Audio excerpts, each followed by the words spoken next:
I need to know everything, who and the what and the where, I need everything. Trust me, I hear what you're saying, but act like it's new what you're telling me. I'm curious, George, I hop in the Porsche, 5 and a horse, I'm ready for war, I'm coming for throats, to turn to a ghost, I need to know everything. Now you be surprised at the info you get is by letting them talk, so I'm letting them talk. What's going on, everybody? Welcome to another ADP Wednesday. It's your boy Dan here, and I've got Trevor with me. As always, the show is presented by Stadium Rant. Make sure you check out all the awesome content. We're coming at you with video, audio in the podcast, of course, anywhere you're listening to your podcasts, and then the written content as well, where you're getting that in-depth analysis on anything sports at www.stadiumrant.com. Trevor, how we doing? It's championship week for fantasy football leagues across America. So there's a lot to talk about tonight. A lot on the line. Pride, mostly, right? Pride. You drafted way back in August, and here you are ready to rock and roll in the championship game. And, man, there's going to be some guys that we're not going to be able to rely on this week, unfortunately. So we'll definitely have to talk through that. Some guys that may have helped you here. But there's some other guys out there that I think that we can rely on. So we'll make sure we give you some starts of the week this week. And it's never too early, Dan, to start doing some drafts for playoffs. So we're going to rip one of those at the end of the stream today. Super pumped about that. Looking forward to doing some underdog drafting here. Heck yeah, I'm excited. So we got a lot planned for the show. So let's go ahead and jump into the news for the league. Really just kind of run through the finer points here. In Washington, Carson Wentz has been named the starter. So Heineke's season is over out there, which, if you're rostering Terry McLaurin, you might be, feeling a little bit unsure about that move. He definitely was a better player with Heineke on the field. And it almost seemed like Heineke funneled all of those targets straight to him. And then maybe Curtis Samuel got a little bit. But I think this means something good for Jahan Dotson. Dotson, man, he's been hot recently. Yeah. I also think, Terry McLaurin seems like he's always been out there and he's getting a bad rap. But, yeah, I think he's going to have some action as well. I don't know. I don't really want to play any Commanders in my championship game. But interesting that they went to Carson Wentz this week. Right. Tua, saying the quarterbacks, right? Tua is going to be out with a concussion. It looks like Teddy Bridgewater hasn't been officially named, I don't think, but he came out and said he's going to be playing Teddy Bridgewater this week. Right. So Mike McDaniel said he expects it to be Teddy Bridgewater. Right. Bridgewater's taking all the starting reps in practice right now. So I think that's pretty much a foregone conclusion. And, he's a serviceable quarterback. He's safe and secure. And I think, if you have Waddle and Hill, you can still feel pretty confident that they're going to get theirs. I mean, the last game that Bridgewater quarterbacked, I think Waddle put up over 100 yards and got himself a touchdown as well. So a lot of confidence in Teddy Two Gloves for sure down in Miami. Keeping it on the quarterback page, Mike White cleared to play the Jets. And Garrett Wilson, Savior, is back. Zach Wilson will be inactive for this next game. So Joe Flacco backing up Mike White, followed by Streveler. I think that's how you pronounce his last name. Still getting used to the former CFL quarterback. That was awesome, man. When he came in last week, just built like a rock. Yeah, he reminded me of Tim Tebow. Yes, very much so. Oh, it's awesome. I'm excited for this offseason, man. All these quarterbacks, like Zach Wilson's done. Who knows what's going to happen with Derek Carr now with all that news coming out saying he's going to sit the next 2 weeks. Right. You probably weren't expecting him, playing him this week, but I think it does downgrade Devontae Adams if you made it through last week with a Devontae Adams dud. But if you made it through, despite Devontae last week, you're probably not necessarily happy to hear Jarrett Stidham's going to play. What do you need, Jarrett? What do you need to see the young guy for? You've seen this guy before. You were in New England with Jarrett Stidham was in there. Right. So, like, this to me, this doesn't feel like I want to see what Jarrett Stidham wants. This to me feels like we're going to move on from Derek Carr this offseason, and I'm tired of waiting on it. 100%. They're done. Derek Carr's been there since 2014. He's ran his course out there in Las Vegas. The new coach is in. He gave Carr 1 year for them to get back to the postseason. It's not working. He wants a guy that's going to fit his system a little bit better. I don't think he believes that Jarrett Stidham's that guy. But they're definitely ready to move on from Derek Carr, and most likely it's going to be a scenario where they cut him because he doesn't have a ton of guaranteed money left. But they could trade him as well. So a lot of speculation about where he's going to go. I'm calling it now. I think he's going to the Jets, but we'll see how it pans out. The Jets are where quarterbacks go to die. So go ahead. It makes sense, right? Some other man, and yeah, I was about to bring it up. Hackett, right? He gets fired from Denver. Finally, why did it take so long, man? I mean, Matt Rule got fired like after 4 games. Hackett should have been right after him. Absolutely. I thought they were gonna fire him after that Jaguars game. That's kind of what I was looking at as that moment. But then they let him hang around. It's just like 2 more weeks left in the season. Why even change it up at that point? You're basically 14 days away from being able to do it and just let the guy finish him out. But he got paid for what, 3 years worth of work and only had to do it for 9 months. Not bad. Not too shabby there, Nathaniel Hackett. Yeah, not bad at all. And then finally, let's just wrap it up with Derrick Henry. This is the bad one here. Yeah, and it's he's obviously dealing with an injury, but he's been practicing sparingly. Listed him as doubtful. Probably not going to play on Thursday against the Dallas Cowboys, which is tough for guys like myself who are relying on him for a fantasy football championship run. And unfortunately, the playoff scenario just doesn't call for the Titans to force their hand with him. So I think they're going to take the safe route. Vrabel's a smart guy. That's what I would do if I was in his shoes. Yeah, I mean, it's role reversal, week 17 and week 18. Usually, week 18 is the week that teams rest their starters because it doesn't mean anything. But in all reality, this week does not mean anything for the Tennessee Titans. They can lose, the Jags can win, and next week is still a winner take all for the AFC South. So might as well rest them now, getting fully healthy for the game that actually matters next week. But a crusher for fantasy football, because this is a guy that you're relying on week in and week out, a guy who did very well last week, probably helped catapult your team into the championship game. And now here you are without him and probably trying to scrounge the waiver wires. And quite frankly, I'm not really interested in any of the backups here in Tennessee. Again, they don't have anything to play for. It's not necessarily a great matchup for if it was Derrick Henry in the first place, right? I'm not interested in going and chasing his backups. I don't know. I think you're just kind of SOL if you had Derrick Henry, and you've got to find, hopefully you had a 3rd or 4th running back on your roster that you can slide in for this week. Yeah, that's definitely where I'm at. So I guess we can move it into our playoff teams, kind of the results of that. So I had 4 teams in the playoffs. 2 of them advanced to the Super Bowl. One of my leagues, I have Derrick Henry. Lucky for me, I have some depth on that team, so I will be moving forward with Miles Sanders and Travis Etienne as my 2 starting running backs, and starting Chris Godwin, CeeDee Lamb, and Garrett Wilson at wide receiver and flex, respectively. So, hopefully you were entering the draft with maybe an insurance policy for Derrick Henry with that uncertainty surrounding him coming back from that injury last year.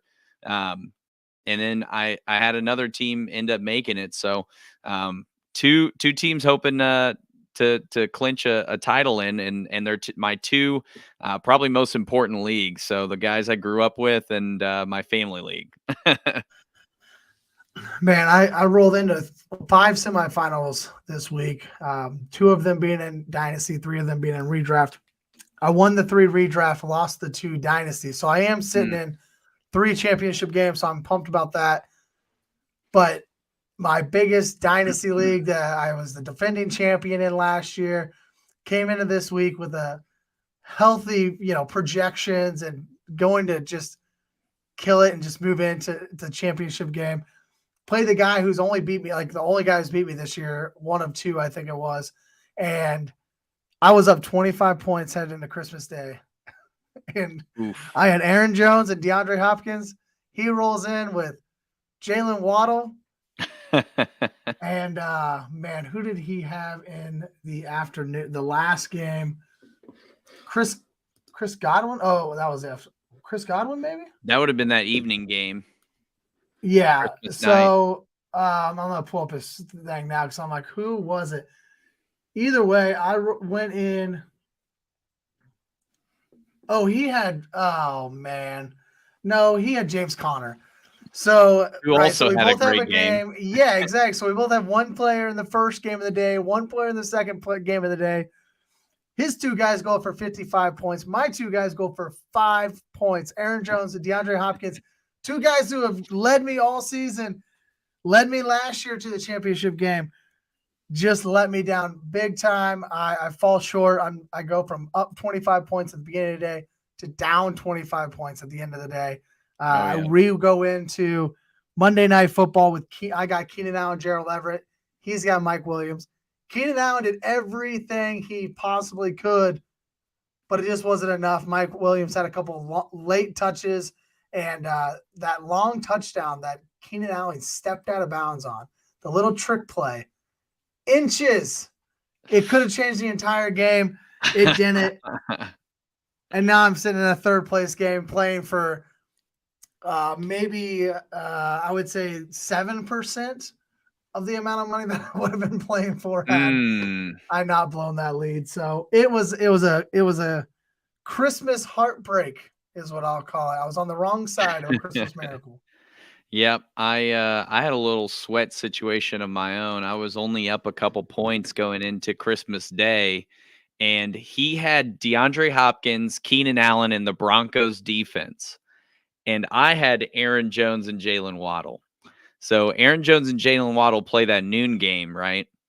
And I end up building a little bit of a cushion, but Aaron Jones gets hurt, gets pulled a little bit early. They use him sparingly the rest of the game. So I'm sweating it out the rest of Christmas night where, I don't know what's going to happen with this Broncos defense. They're playing the Rams.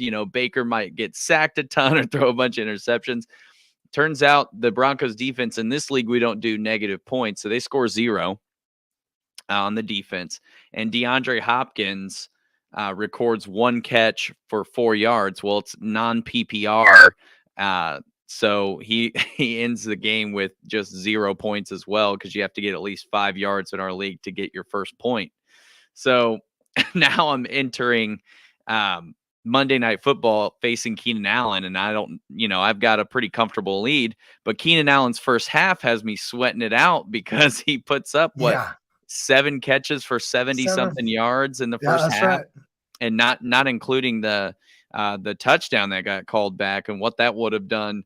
So, end up pulling it out, and I get a chance to defend my title in that league for sure. So, definitely an exciting Christmas Day. But on the other side of the coin, I end up losing one of my games because I had Devontae Adams and DeAndre Hopkins in my lineup. So, it goes around and comes around. That's for sure. That's right. A lot of tilting this weekend.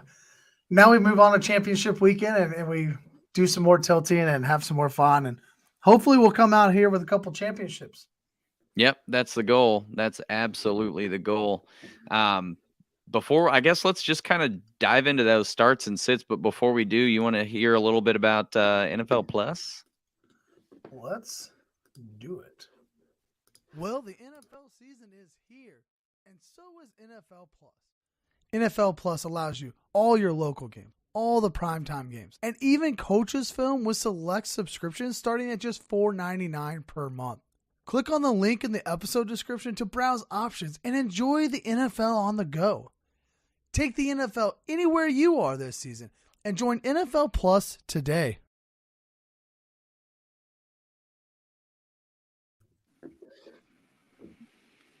Yeah, NFL Plus, first year of that.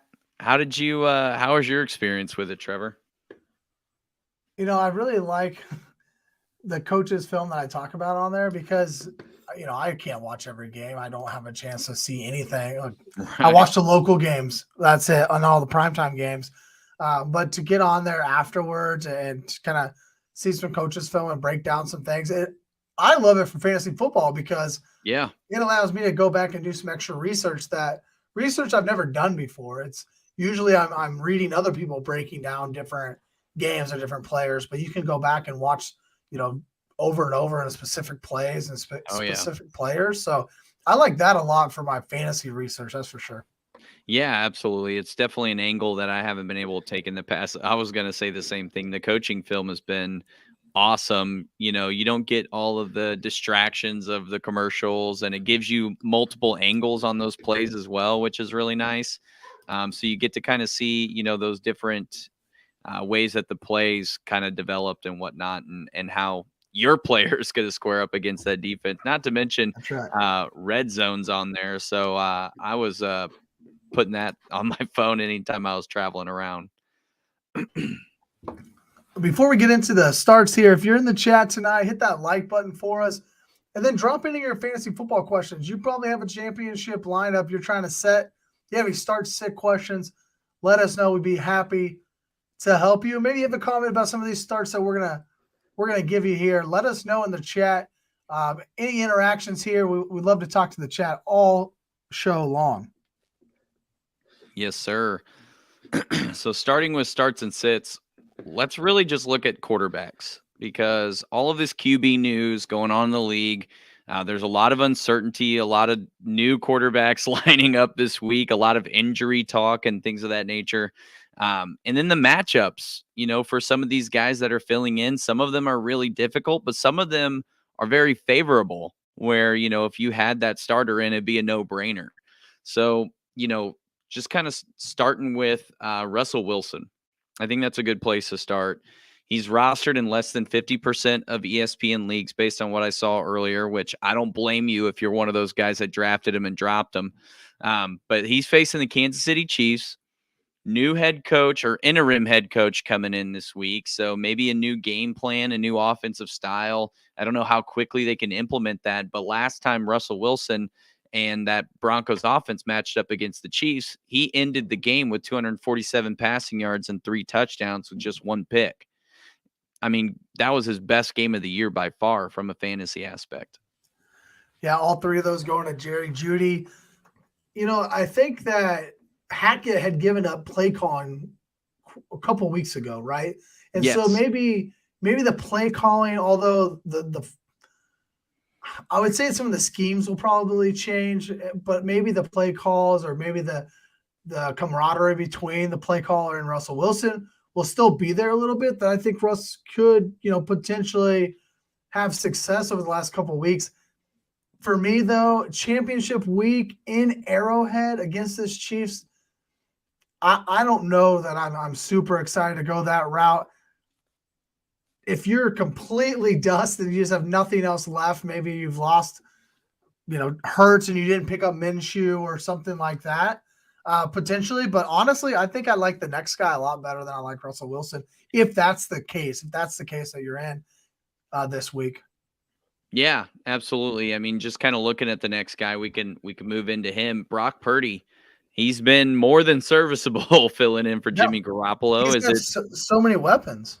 I mean, and I think it's the Shanahan system is just friendly to quarterbacks in general, right? We saw Nick Mullen come in and have success in years past, and obviously Jimmy G has had success in this offense as well. So, rostered in less than 15% of ESPN leagues, and also facing the Las Vegas Raiders, which is the 27th worst defense against fantasy quarterbacks.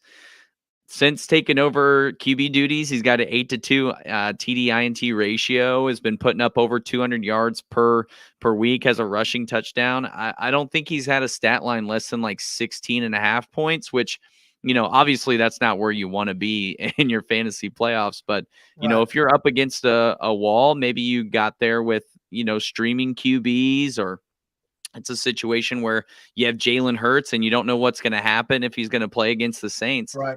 You got to kind of, scramble and pick up a guy. And this could be a guy that at least gets you 18 to 20 points. So you're not kicking yourself because Jalen Hurts is dealing with his injury. Yeah, he's not going to win the week, but he's not going to lose you the week either Right. this week. And Again, I would take him over Russell Wilson. Hopefully, you don't have to play either one of those guys if you're in the championship. Let's be honest. Hopefully, you got a stud quarterback. But I want to bring up one stud quarterback that I've seen many fantasy analysts say, like, this is going to be the best guy in the league, number one quarterback over guys like Josh Allen, Patrick Mahomes, and that's Justin Fields. And of course, he's got his legs, so I understand it in that sense. But I don't know, like, are you starting, say you have Justin Fields and Josh Allen. Are you starting Justin Fields over Josh Allen? So that's actually an interesting scenario because I do have Justin Fields and Josh Allen in one of my Super Bowls. So I'm kind of right. I'm right in the thick of this scenario. When you're looking at Josh Allen, he's the number one fantasy player across the board, most points, best quarterback, obviously, is where that puts him as well. But then you look at Justin Fields and his matchup against the Detroit Lions. They're giving up the most points to fantasy quarterbacks. He is a 1,000-yard rusher to this point in the season, right? Really hasn't fumbled the ball a ton like Josh Allen has. He's thrown 10 interceptions, but at this point in the year, the Bears really aren't relying on him to throw the ball. They're running that, rush first offense. He had his best game of the season against the Detroit Lions. So there's all of these different factors coming into it. They're playing in Detroit, so they're going to be in a dome. It's not like they're going to deal with any adverse conditions. Whereas Josh Allen, he's facing the Cincinnati Bengals, and it's likely going to be. I think they're going on the road to Cincinnati, so going to be cold in that one. I mean, there's all of these different things where if you were to take it and put it into a vacuum, and it's like, okay, these are two quality quarterbacks. Here's their scenarios. You're likely going to go with Fields' scenarios over Josh Allen's for sure. At this point where I'm at right now, I have Josh Allen in my lineup. I honestly think Dak Prescott has a really good chance to be the best fantasy quarterback this week, just given the Tennessee Titans situation and what's going on over there. I think there's a really good chance he lights it up. And then Fields gets the 2A edge Allen gets the 2A edge for me, and Fields gets that 2B edge, followed by Mahomes, Cousins, Lawrence, Burrow, and Rodgers. I'm at a crossroads here where, I don't want to get burned by it again. Last time I started Allen and Fields put up 21 more points, and I ended up losing that game by 0.9. So, it's really tough to gauge right now, but I think with the Super Bowl on the line, I got to stick with the guy that got me there, and that was Josh Allen. You know what I mean? Yeah, I understand that point to it. Like, kind of ride with your stud, ride with the guy that got you there. I think it's incredibly difficult to click the button Justin Fields over Josh Allen or over Patrick Mahomes at home. Like, both of those guys are just so good, and they have gotten you where you're at. But in a dome, in Detroit's offense is so much better in Detroit. The Chicago defense is really bad. I think this game shoots out. I think Justin Fields is got to be the play this week, and I'm over everyone. Like, Justin Fields over everyone this week. It sets up too nicely for them.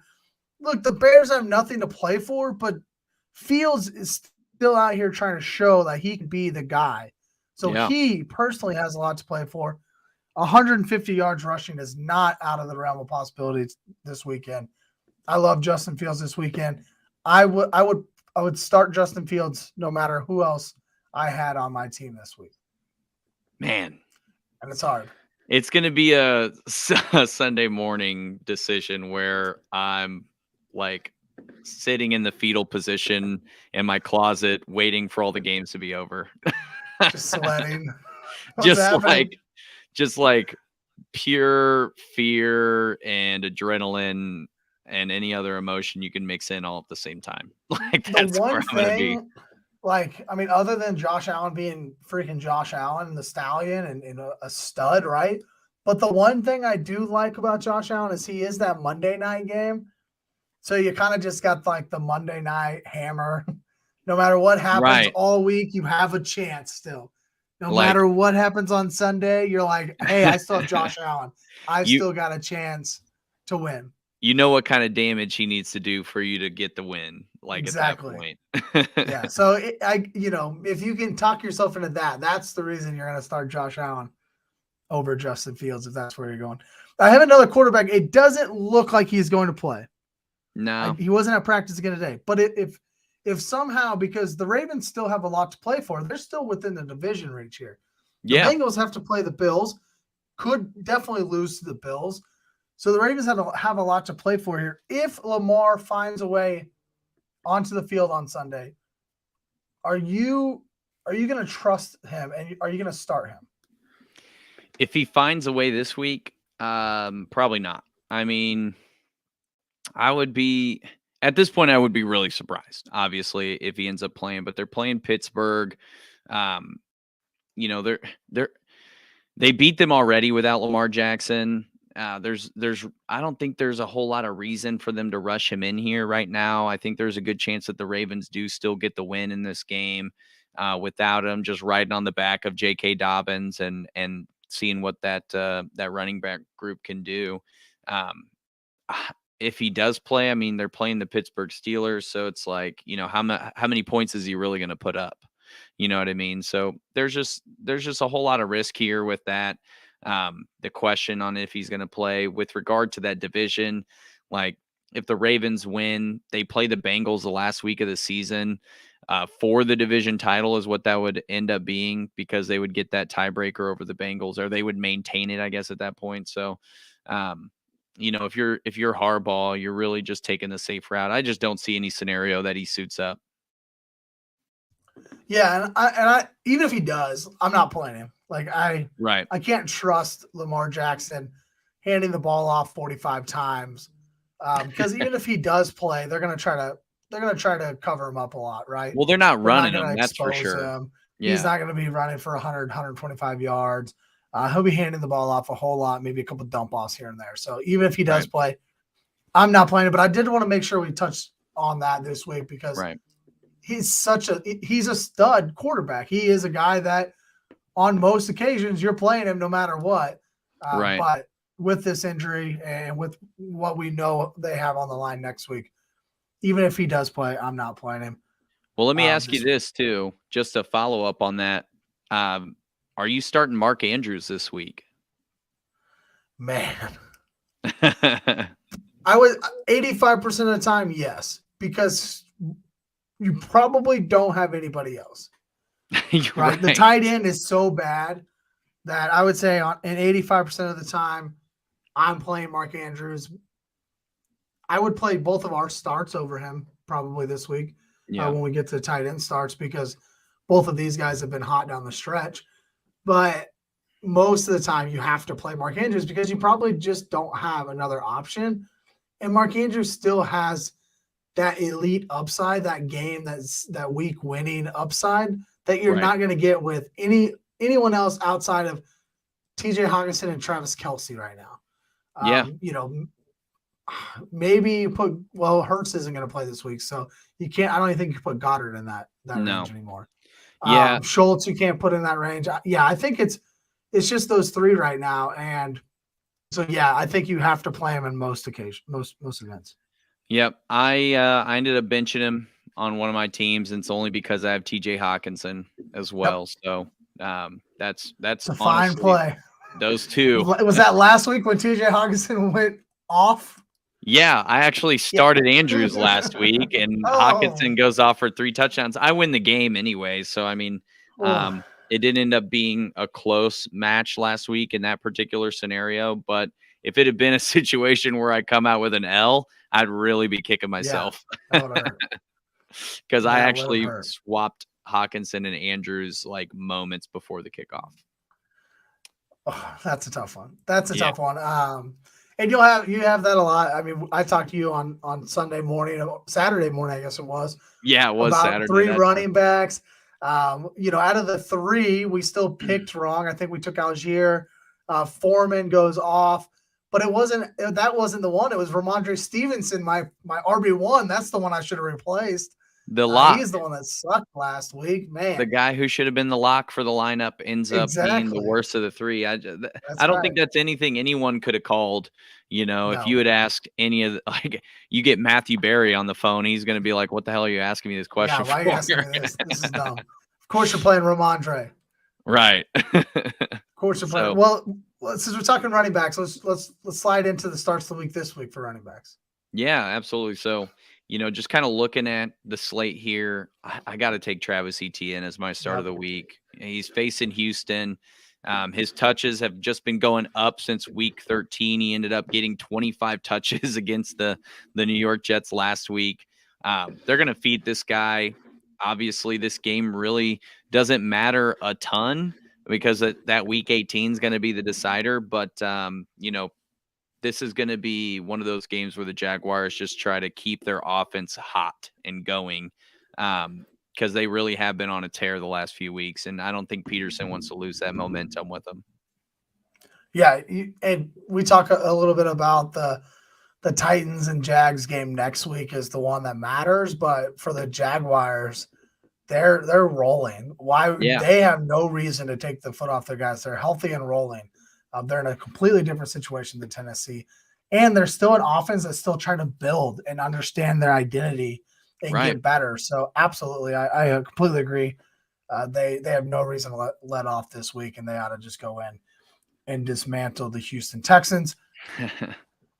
I don't like my start of the week. I'm skeptical as well.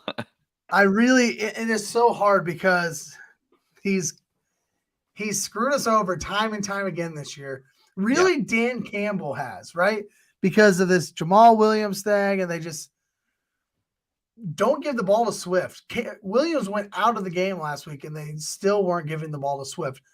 However, I'm going DeAndre Swift this week because they're playing against the Chicago Bears. It's that matchup. It's such a juicy matchup for running backs. Jamal Williams is dealing with a little bit of an injury, went out for the game, a lot of the game. I think he came back for a little bit towards the end, but either way, he's going to be slightly limited this week due to that injury. He'll probably still play, and if he doesn't play, then I think Swift skyrockets and is like a must start. But if you're staring down DeAndre Swift and you're not sure and you're not really feeling comfortable about the other guy that you're looking at, my hope to you is that Chicago Bears defense is so bad that even on the limited touches that Swift receives, he'll be efficient enough. He's got, game-breaking speed. He can get out and he can break a long 60-yarder. It doesn't take much for Swift. He's so talented and so athletic that I think that on, even limited touches, he's efficient enough. He can get it done for us in championship week against a really bad Chicago Bears defense. Yeah, absolutely. Not to mention, he can be a threat in the passing game as well, right? So it's not going to be a scenario where he's this one-dimensional guy if he does get those opportunities against the Bears. So, and we've already mentioned it earlier, they're going to be in the dome. They're going to be at home. These are all scenarios that play into his favor for sure. And if they end up blowing the Bears out, they're going to salt the clock away by running the football. And that means nothing but positive things for DeAndre Swift. So, while I am skeptical about it for sure. There's maybe a couple other guys I would play above him, but this matchup is prime and definitely hard to pass up. Yeah, I'm not going to go out and look for reasons to get him into my lineup. But if you're kind of questioning it, I want to, present the hope because of the matchup. give you that nod of confidence. That's right. Hey, you're wide receiver. This feels very familiar from like a couple weeks ago. Yeah, I had to, we had to dip back into the Jerry Jeudy pool here. Kansas City, 30th against fantasy receivers. They give up a lot of points, these guys. And I don't know if it's necessarily because the Chiefs defense is bad. I think it's that we're, kicking ass and then these guys have to catch up. And that's right. That means they got to throw the football. And that's what happened against the Broncos last time we played them. We were up 27-0. They got a couple of opportunistic turnovers and put them in really good field position. They had to throw the ball to get quick scores, and Jerry Jeudy ends up with 3 touchdowns and over 100 yards.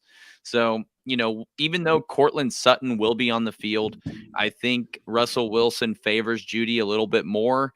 At least he tends to in a lot of the games that I've watched the Broncos play in. And, I just really like this Jerry Jeudy matchup because of that. Now, Arrowhead's going to be rowdy and rocking. So you got to worry about that a little bit. But I think this is going to be a scenario where he picks up the majority of his points, maybe halfway through the third and through the fourth, and really just kind of secures that start for you. Yeah, I think it's a good play. Sutton's still not very healthy, and Russ doesn't have anybody else to throw it to. It's been a bummer. Greg Dulcich, I thought, was really going to start to come on, and he hasn't really taken off the way I thought he would, but a good dynasty stash, I think, for the future. I'm going to go with a familiar guy as well here with our starts of the week. I'm going with Zay Jones in that same Jaguars versus Houston game that we had talked about. Again, Jaguars, although they can't lose the division or win the division this week, still a lot to play for in terms of keeping the momentum going into week 18 against that big matchup against the Titans. I don't see a letdown this week. I see a lot of Jaguars points, and I want Zay Jones on the end of that as well. He's just been hot. I mean, him and Christian Kirk are one of the best duos, it feels like, in the NFL right now in terms of wide receivers.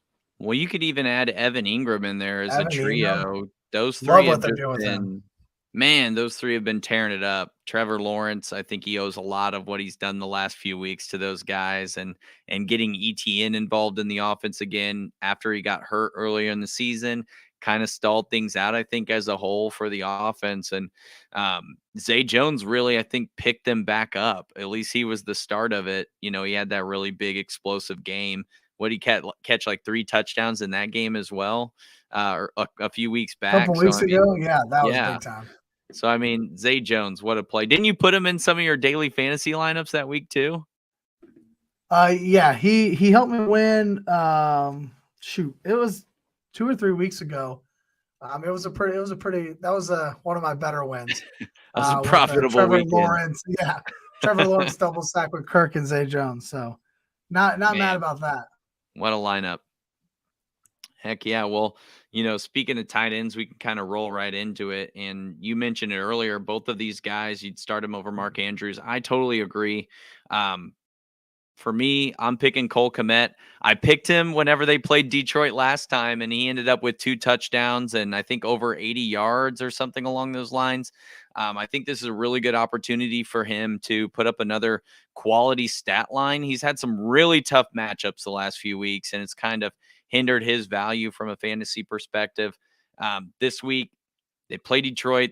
They're going to be in the Dome, and, I really like him to put up some quality points against that defense.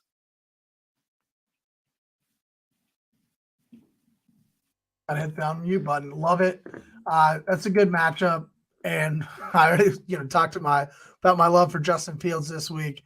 Really, this game overall, right? This game is, and it's not necessarily because these offenses are so great. These defenses are just really bad, and the offenses are manageable, and the quarterbacks are serviceable, and they're getting the ball Fields will run all over the place.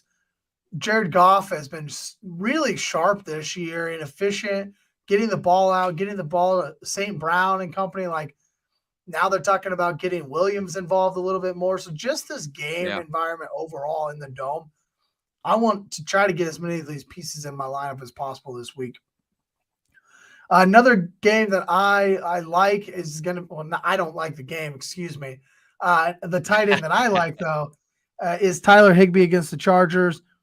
The Rams have nothing to play for, but, it seems like Higbee's really been a target for Baker Mayfield. And this is another situation where Baker Mayfield's out here playing for his life, right? In the NFL, trying to make a career again, trying to rebirth it and get, another contract, whatever it is. So he's going to play his heart and soul out. And Tyler Higbee, the last 2 weeks has been super involved, had a great game this past week on Christmas Day.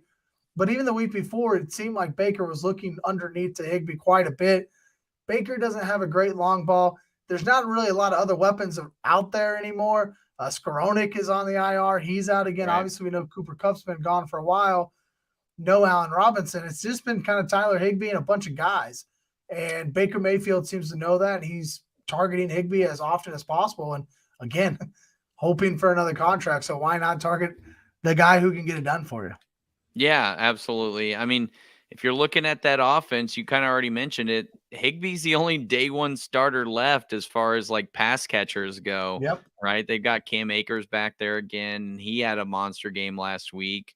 But Tyler Higbee's the go-to guy for Baker Mayfield. He's been getting the majority of those targets. I mean, who else is going to throw to Tutu Atwell and Van Jefferson? I mean, nothing against those guys or anything, but they're just not consistent. They're not those guys that were, top of the depth chart. And they're both, guys who go over the top. They're both guys who want to, knock the lid off of defenses. And Baker doesn't have that in him. No, not built for that. At least not at the NFL level. Maybe he could get that done in Oklahoma. But so they're just route runners at this point. They're just going to run the routes and then open it up underneath for Higbee. Right. See if the defense respects him enough. I mean, who knows? But Higbee, man, he's been great. He's been great the last few weeks. So I love that pick.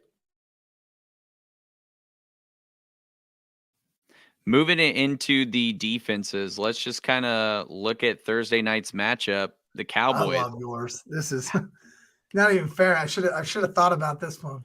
How do you not take this defense in this scenario? I know they're one of the better defenses, so I don't know how much, how many opportunities you're going to have to scoop them up off the waivers. But, if you've got a couple defenses, maybe you're torn between these two here, right? The one that you're about to say and this one, I think you lean a little bit more towards the Cowboys in this scenario. No Ryan Tannehill, no Derrick Henry, Treylon Burks likely. We don't know what's going to happen with him, with Malik Willis throwing the ball. And then on the other side of things, on the defense, the Tennessee defense, they're missing a lot of key starters like Adoree Jackson and Justin Simmons. That's who I'm trying to think of, that defensive tackle.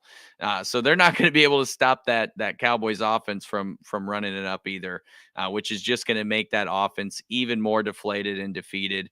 Their offensive line has been ragtag all season long. I think there's just a really good chance that the Cowboys Micah Parsons going to eat. This feels like the Colts game all over again, right? When the Cowboys put up like 33 points in the fourth quarter. It was ugly. And the thing about it's like the Cowboys have shown time and time again, they don't care. They're just going to keep after it. Right. Like some teams will get up 14 points. The Chiefs, I feel like they do this every time. It's so frustrating that they're just cruising right along and they get up 14. They're like, hit cruise control. Like, we're good here. Throw it in neutral. The Cowboys have not done that this year. They just keep the pedal down, and it's kind of fun to watch, which sickens me to say about the Cowboys. But, yeah, this defense does not let up. They put up 33 points in the fourth quarter against the Colts. At no point did this defense stop, right? They never were like, all right, mercy. No, they just kept the hammer down, and I could see them doing the same thing to the Titans this weekend. Tomorrow night. 100%. 100%. I love this defense this week for sure. Yeah. If you've got them, you should be feeling really good. I'm going with the Jags against the Texans. I told you last week, this was a defense I was targeting a lot for the championship games. I've already put them in. I put them in over the Bills defense. The Bills at Cincinnati. Yeah, the Bills defense has, done really well for me this year, but now you're going up against Joe Burrow, Jamar Chase, T. Higgins.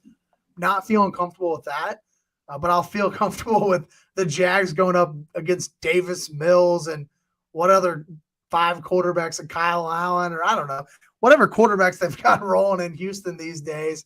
I'm not really worried about that, so I like this Jags defense. As I mentioned last week, I've really been playing quite a bit better over the past 5 weeks. So I look for that to happen again this week against Houston.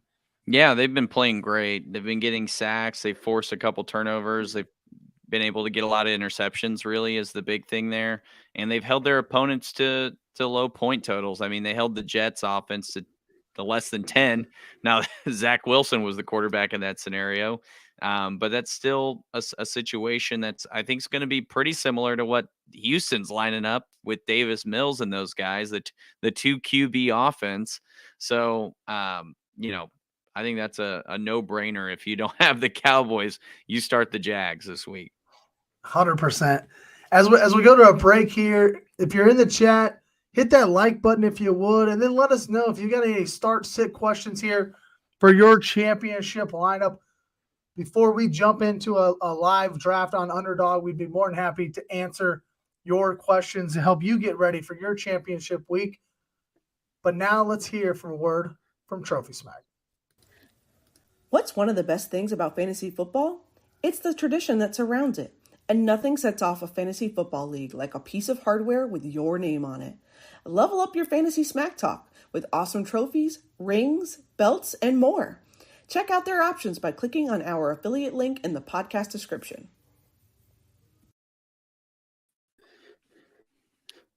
All right. So we do have a question. All right. And it came in through IG. It's from Jacob Briggs. He says, for his championship, he is torn between starting Tom Brady or Mike White. If we don't like either of those guys, who should he target on waivers? I want to know how he got to the championship game. That's what I want to know. He's got to have some really good. He probably has Travis Kelce. I mean, he nailed that has his to be first it. 6 or 7 picks, right? He just nailed them. Yeah, and then took a quarterback last. He was going to be streaming QBs regardless. I think if you're dealing with those two guys right now. Yeah. Well, let's see. Man, that's hard. I don't like Tom Brady at all. That offense has been really bad this year. Hard to watch. It really has been. And I was gonna pull up here. Let me just see some other quarterback options. I assume. I mean, if I'm looking at ESPN, just as a quick reference point, see quarterbacks that are, rostered in less than, say, 50%. Right. Potentially. Russell Wilson, who you talked about earlier. Yeah. Would you start Brock Purdy over those two guys this week?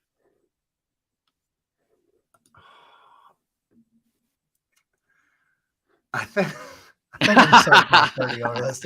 The thing about Purdy, he doesn't have this massive ceiling, right? But he's got so many weapons. He doesn't have to do anything except for dump it off to Christian McCaffrey or find George Kittle or Ayuk, and he's been doing that time and time again.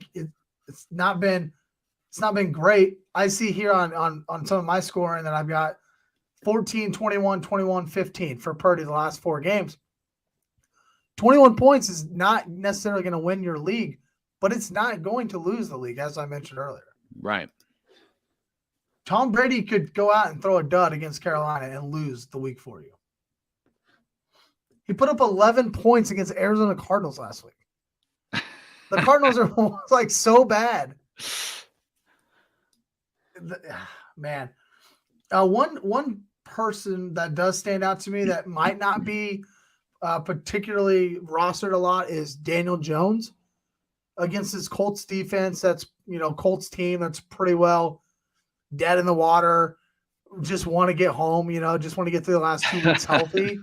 Yeah. But, the Giants have a lot to play for this week. So I would be interested in Daniel Jones. I'm seeing him rostered 66% of ESPN leagues. So a little bit over the 50% threshold, but potentially could be out there. And I would take, out of the 4 quarterbacks we've spoken about so far, I'm definitely taking Daniel Jones and Brock Purdy. If I'm just going Mike White versus, who are the Jets playing again this week? Jets play the Seahawks this week, and then Brady gets the Panthers.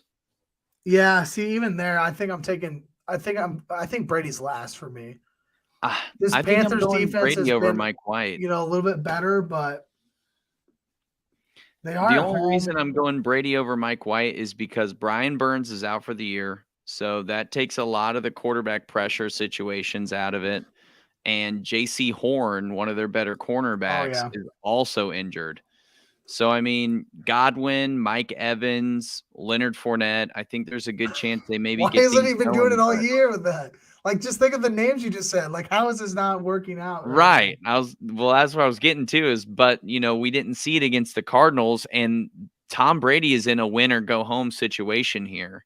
If they win this game against the Panthers, they lock up the division in the NFC South and it's all over. So I think that scenario alone, I'm betting on Brady in that scenario 10 times out of 10, just based on what we've seen from him in the past. All right, so Brady over White. I'm taking the White side. You're taking the Brady side? Yeah. All right, we'll see who comes out on top next week. We'll make sure we double back here. Yeah, this is going to be something we bookmark. That's right. All right. Either way, I'm still taking, if you can get Daniel Jones, I'm still taking him over all the quarterbacks mentioned. And I only bring him up because he's rostered in 66% of leagues. So if this gentleman can go pick him up, I'm taking Daniel Jones. You mentioned Dak Prescott earlier. He's probably not out there anymore. Yeah. If he was out there potentially. I mean, let's just look at the. I don't know, maybe Gardner Minshew might still be out there, but he's against the Saints. I don't really like that matchup very much this week. I don't like that matchup either for Gardner Minshew. The Saints defense is really tough. Dennis Allen's a great defensive mind. I think he's going to be able to scheme something up against those guys. I mean, just looking at the options this week, as far as what you can get on the waivers, I think Russell Wilson, Brock Purdy, Daniel Jones, as you mentioned, are all realistic options on who you could pick up. Maybe Carson Wentz is available if you want to roll the dice against the Browns. Can I interest you in some Jarrett Stidham? Some Jarrett Stidham for the Raiders. That'd be something that would be against the best defense in the league. No, thank you. Yeah, that's brutality all over it. Why put him in against the 49ers? Like, if you're mad at Carr and you're like, Carr, you're not gonna be our quarterback next year, at least make a play against the 49ers. Hey, you're not gonna be our quarterback, but we want you to get creamed by Nick Bosa just 3 more times before you call it a career here. That is right. Yeah, I mean, not a ton of great. It depends on what your waiver's looking like. Really, at the end of the day, with that scenario. Absolutely, and then it's just, who do you trust more, Dan or Trevor, with Mike White versus Tom Brady?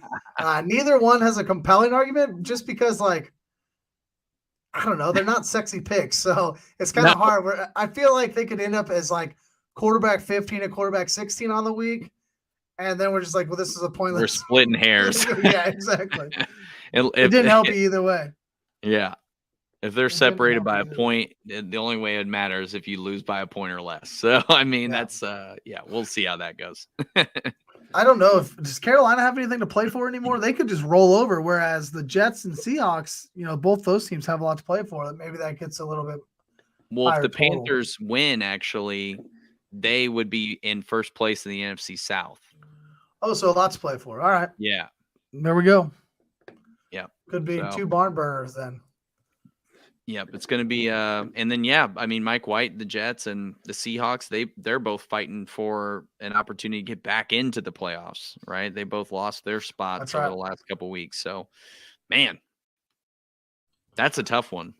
Should be a lot of good games. Like, look at all the angles of that question. That's a tough one. Let's jump in here and take a look at an underdog draft. I'll kind of set the scene here. Right now, you get in. They're $5 drafts on Underdog. If you're not already, if you haven't ever played Underdog, jump on Underdog. You can use my promo code, Trevor Steinbacher, all one word, and they'll deposit match you up to $100. So if you've never played before, jump on here. I do all the best balls. Had 4 best balls in semifinals this week. Unfortunately, I had 2 of them, 1 in first, 1 in second, and then Cam Akers happened. With his 3 touchdowns and like 50 some odd points. I don't know how many points he scored, but he absolutely killed me. So I ended up 4th place in 2 of them. So I was so close to finding a couple finals teams and a chance at 75,000, but that doesn't happen this year. Maybe next year we'll get after it again. So it's time to get into the playoff draft. So we're gonna draft the mitten, $5 enter. these drafts here, if you're on the stream and you want to draft with us, jump in right now because I'm about to jump in here. These drafts, you really want to try to find, those teams that are going to be in the playoffs, hopefully double stacking your quarterback here a little bit. Also, hopefully this fills kind of quickly. Usually they fill pretty quick. If not, then we might just talk through it. But so while we have a minute, let's kind of talk through some strategy, Dan. First, if you had to choose right now your 2 Super Bowl teams, who would you go with? Even if you can't draft them, who would you go with? Yeah, I mean, everything in me as a Chiefs fan wants to go Chiefs, but I think you kind of got to look at what the Vegas odds are telling you to as a good direction. So I think right now the favorite matchup is Bills Cowboys, if I'm not mistaken. The Cowboys have really shot up. Yeah, I'm not necessarily going with both those guys. So I mean, just kind of looking at it, I think, man, that's so hard. Because it really is like a 3-horse race in the NFC and the AFC. I think it's going to be on the AFC side, it's either Chiefs, Bengals, Bills. On the NFC, You're looking at Eagles, Cowboys, 49ers, I think are the 6 teams you can really consider. So just to ride with the fanhood, I'm going to go with the Chiefs, and let's say it's the Eagles because I'm hopeful for a Kelsey Bowl.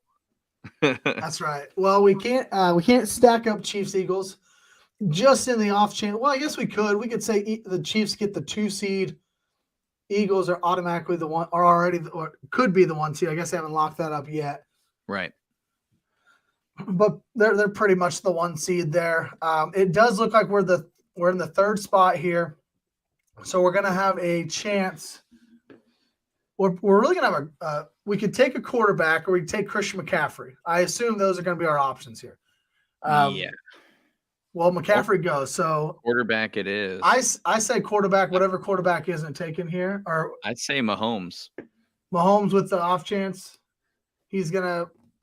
So if we go Mahomes, we could just build a draft saying the Chiefs are the 2 seed. We've got our 1st round quarterback. Yeah, I like that. Mail it in, baby. That takes out the whole bye week issue. Now with Mahomes, you can get some stacks a little bit later. Kelsey won't come back, but Pacheco. I'm just gonna put a couple of these guys on here. Tony's been hot recently.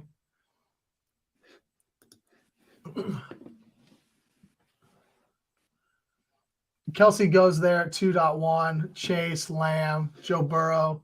Pull this up here for you. We can see everybody that's going. Yep. So we don't necessarily go. Go ahead.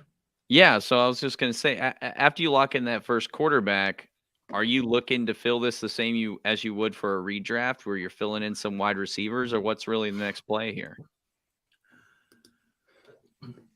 Yeah, so I'm going to look at – so we already know we're going to get a couple Chiefs a little bit later on. So for me, I'm this 2nd round, I'm looking at best player available, and it's really hard for me not to just click the button on Justin Jefferson. I mean, he's had a career year. He's been the best player in the league. He should be, up there with Hurts and Mahomes for MVP, in my opinion. But that's who I would like to go with. Are you cool with that? I'm cool with that. If not him, then Diggs is where I would go. Yeah. The only reason I would take in this build Jefferson over Diggs is because we're assuming that the Chiefs don't get the bye, so the Bills do. Mm-hmm. So why not? Let's just play for a couple extra points, right? Right. If we can play Jefferson, we get him week 1. We wouldn't have Diggs week 1. Vikings will have a home game. Hopefully we get at least 2 weeks out of Jefferson before they lose out. They wouldn't have to play the Cowboys either, which is big time. They wouldn't have to play the Cowboys, which is big. This is where I would say we start thinking about our stacks here with Juju or Jerick McKinnon. I'm definitely more partial to Juju in this scenario. Juju. Let's go Juju. McKinnon might fall. maybe not. Another guy, if it happens, if Dalvin Cook falls, we could just build a Chiefs-Vikings Super Bowl. I'd be That's an into option. that as well. We'll see who We comes through technically here. haven't outside of Jefferson. I mean, Jefferson's obviously a great pick here, but you can kind of, I feel like, still go either direction. Tony Pollard's off the board. That's another running back that would have been nice to grab on the NFC side of things. Obviously, Christian McCaffrey's going super early with how dynamic he is, but Ezekiel Elliott's taken a little bit of Zeke. Machine. Yeah, I've taken a little bit of Zeke. So we're in a situation.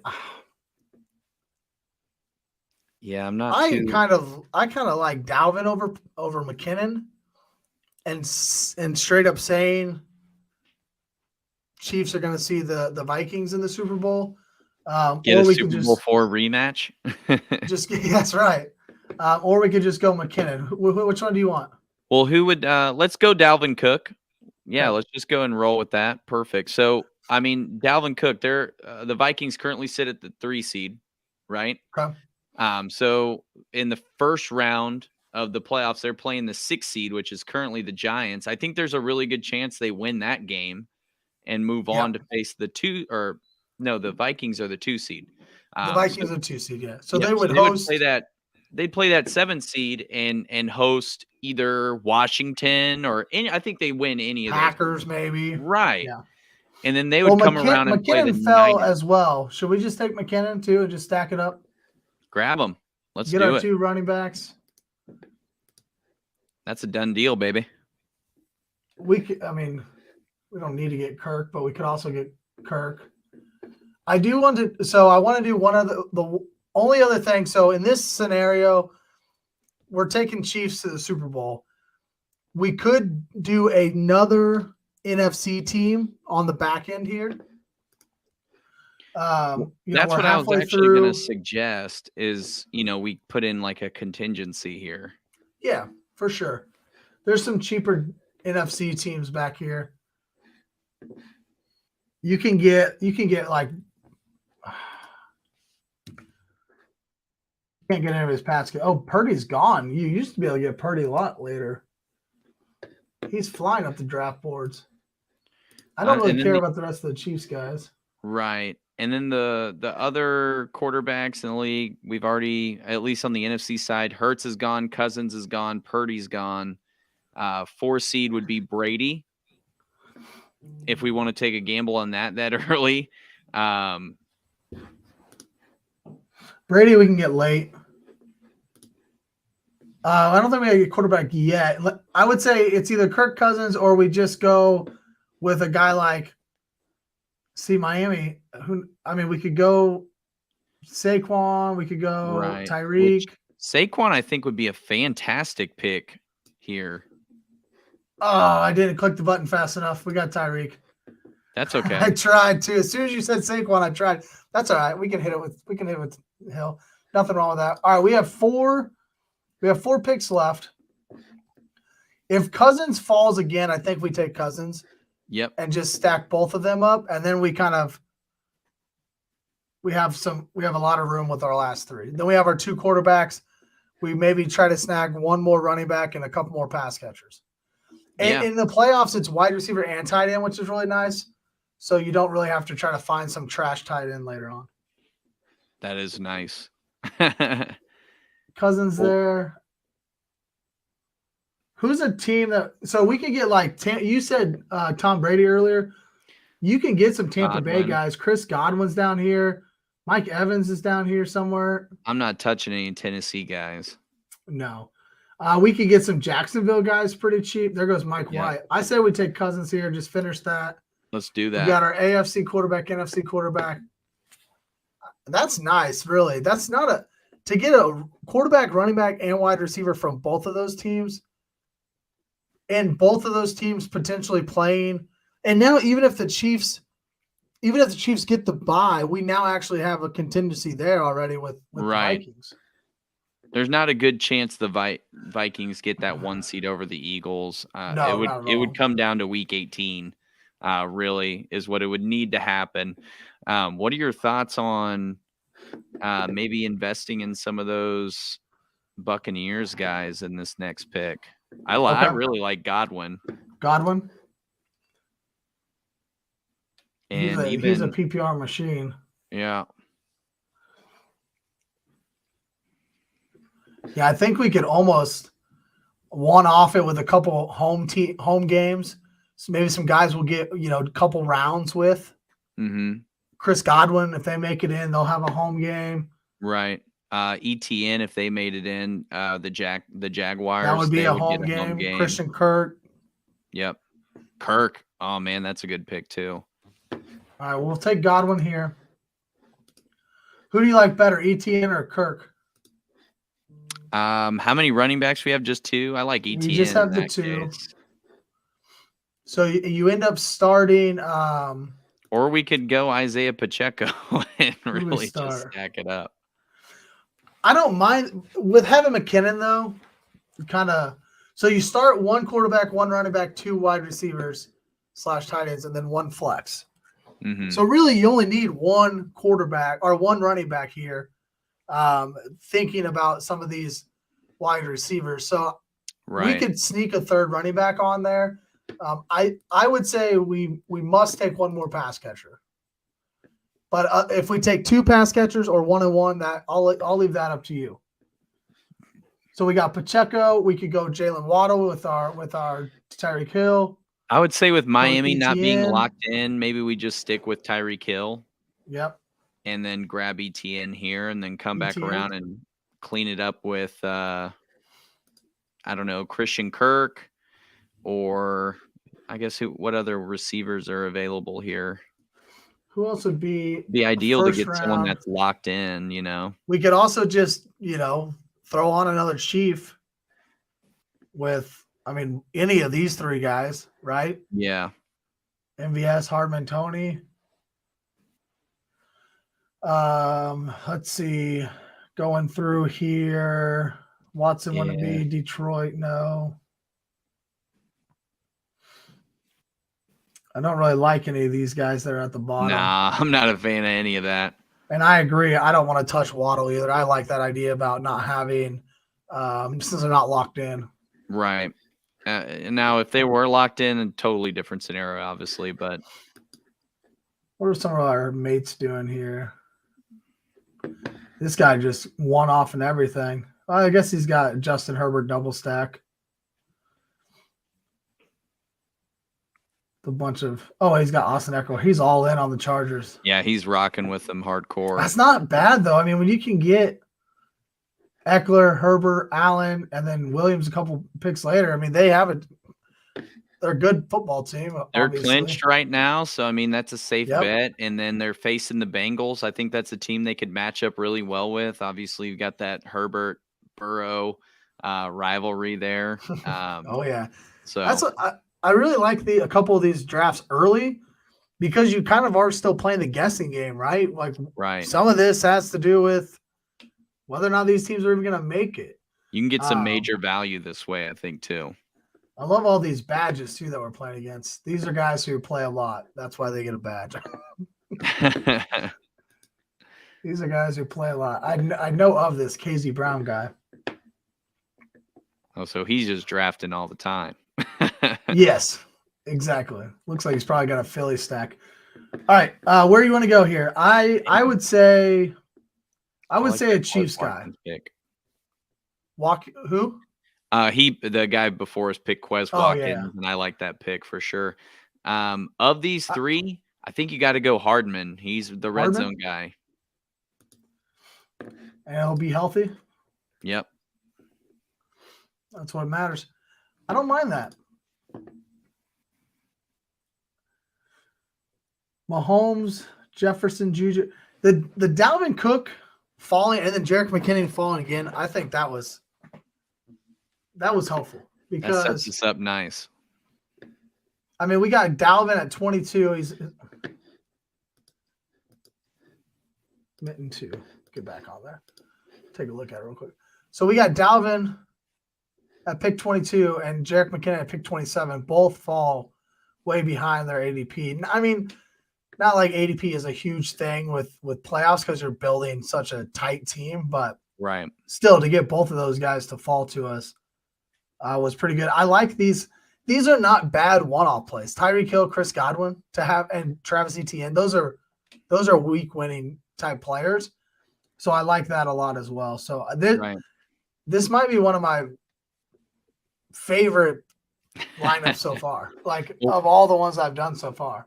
What's nice about that Tyreek Hill pick, even though it was an accident, is that the Dolphins are either playing the Chiefs as the 2 seed, which that's a good secondary to match up against if you're Tyreek Hill. It's a secondary you're familiar with, right? A team you're familiar with. And then 2, it would be the Buffalo Bills, right? If things end up shaking out that way. So, I think there's a really good opportunity for the Dolphins to put up they've put up really competitive stat lines against those guys, beat them one time, almost beat them a second time. So that bodes really well for Tyreek Hill in both of those scenarios. Yeah. Could you imagine? And it's Tyreek Hill. Tyreek Hill coming in. And he's been good, Teddy Bridgewater. So we're not worried about that. He's been great. Not worried about that. Well, that was fun. We got to do that again next week. I'm in. I'll make sure to leave some money in the account so I don't blow it all. Before then, let's hit some of these questions real quick before we jump out of here. We got a couple more. Nice. Freiermuth, Njoku, or Robert Tonyan. Freiermuth, Njoku, or Tonyan. Njoku, I'm not a fan of, mostly because of Deshaun Watson. Yeah. And he was your start of the week last week and messed it all up, right? Right. He's bad taste in my mouth right now. Robert Tonyan hasn't done much this year. They're facing the Vikings with a lot to play for, so maybe you take that approach. You don't know if Christian Watson's going to play. And then for Freiermuth, he is Kenny Pickett's favorite target. Maybe outside of he is the favorite. I think he gets the most targets on that offense. So, and they're facing the Ravens, whose secondary is maybe a little more generous. I think I go Freiermuth here. I just pull up ESPN, by the way, and I see that KU has lost to the Arkansas Razorbacks. Did they? 55-53, 3 overtimes. Wow. 3 overtimes. That new overtime rule in college is so goofy. Yeah, you got to go for 2. Yeah, and they basically just put you in the red zone right away. It's like, what in the world? Yeah. Sorry, which one did you go with here? I think we went Freiermuth here. I like the matchup best out of the 3 that I'm looking at. I think Freiermuth's going to get the most volume in this scenario as well. So, I mean, you got to go with the higher probability for points. Yeah, to me, Tonyan was the automatic elimination here. Freiermuth and Njoku were the 2 guys. I lean Freiermuth as well. Need 2 running backs out of these 4: Chubb, Stevenson, Mostert, or Murray. I'm going back to Stevenson and Chubb. Like that's to me, they're still the studs. Yes, they've been. Stevenson had a bad week last week. Chubb's really kind of been quiet over the last 4 or 5 weeks. But I don't trust Murray. And Mostert, Jeff Wilson's back. If Jeff Wilson wasn't back, I would go with Mostert. But Jeff Wilson is just as involved as Raheem Mostert is, so I don't like that as either. I'm going Chubb and Stevenson. And Mostert is playing the Patriots, and Stevenson's playing the Dolphins. So, I mean, that matchup alone, the Dolphins are like a floodgate for fantasy points to running backs. So, yeah. I mean, you got to go Stevenson and Chubb. Start your studs. We talked about this earlier. Joe Burrow, Justin Fields, Trevor Lawrence. I think we're both Justin Fields out of those 3. It sounded like you might have been, but I am Justin Fields over everybody this week. Yeah. Fields was my number 3 for this week. So I might end up starting Fields over Josh Allen this week. So I don't know. I think with those 3 quarterbacks, you got to go with Fields. You don't know what Burrow's going to do against the Bills defense, if they pressure him or whatever ends up happening there. Lawrence is going to have a good game, I think. going against the Texans for sure. But Justin Fields, that rushing upside that he carries against a weak Lions defense, you got to roll with them. Absolutely. And then last one here, 2 wide receivers in a flex: Diggs, Lamb, Jones, Debo, Lazard. I think Diggs and Lamb are automatic. For sure. So you're really looking at your flex: Zay Jones, Debo Samuel, Allen Lazard. Debo's hurt. Debo's coming off injury. Might be back this week, but I'm not counting on that. Even if he is, I don't think that there's any reason for them to push him. Go with your guy. They have nothing to play for, right? I don't think they I mean, maybe seeding. It'd be seeding, positioning. Yeah, I mean. Yeah, maybe. But they already locked up the West, so and the maybe the 2 seed. I guess that's the only thing. Hoping the Vikings lose and they could slide into the 2 seed. Which at this point, there's no difference really between the 2 and 3 seed. I mean, obviously, I guess round 2. Yeah, round 2, you'd have to go on the road. But if you're the Niners, I don't know if even that really plays into the factor here with Debo, just because he's coming off the injury. I don't know if I would even. And he wasn't great before since Christian McCaffrey's been there. So. Right. The only reason I would think about Allen Lazard is if Christian Watson's out. They are playing Minnesota, who has been one of the friendliest defenses against wide receivers and quarterbacks this year. But yeah, he's my start of the week. I'm going Zay. Roll with your guy. Roll with your guy, Zay Jones. Zay Jones, CD, and Diggs. That's a good set. This is a good team. If all these guys are on the same team, my gosh. You're not hurting at all with that. Just play your studs and go get yourself a championship this week. Dan, let's shut her down. This has been fun. This has been fun. We'll do it again next week. I just, follow me on Twitter at TrevorS_FF, and good luck in your championship games this week. And enjoy it, right? Once you set your lineup, just enjoy it. Tilt your face off like I will the whole weekend. Happy New Year to everyone out there, as we won't see you until 2023. Yep. Hope everyone had a great holiday season. Wrap it up with a solid new year, and hopefully that includes a title in your fantasy football leagues. No TF40 this week for me. Trey might be putting out an episode, so I guess keep your eyes peeled for that. Too much holiday stuff going on. But in the meantime, go onto Twitter. Do us a favor. Go onto Twitter and follow the podcast at ADP podcast _SR, and follow Stadium Rant at Stadium Rant HQ. We are putting more breaking news on our social media channels. That's been a big drive for us as we close out the year and enter 2023. Notifications need to be turned on so you can get all the latest in NFL news and sports news in general. So appreciate everybody listening, and best of luck to you.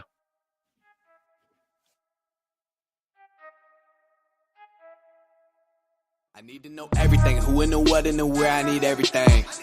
Trust me, I hear what you're saying, but act like it's new what you're telling me.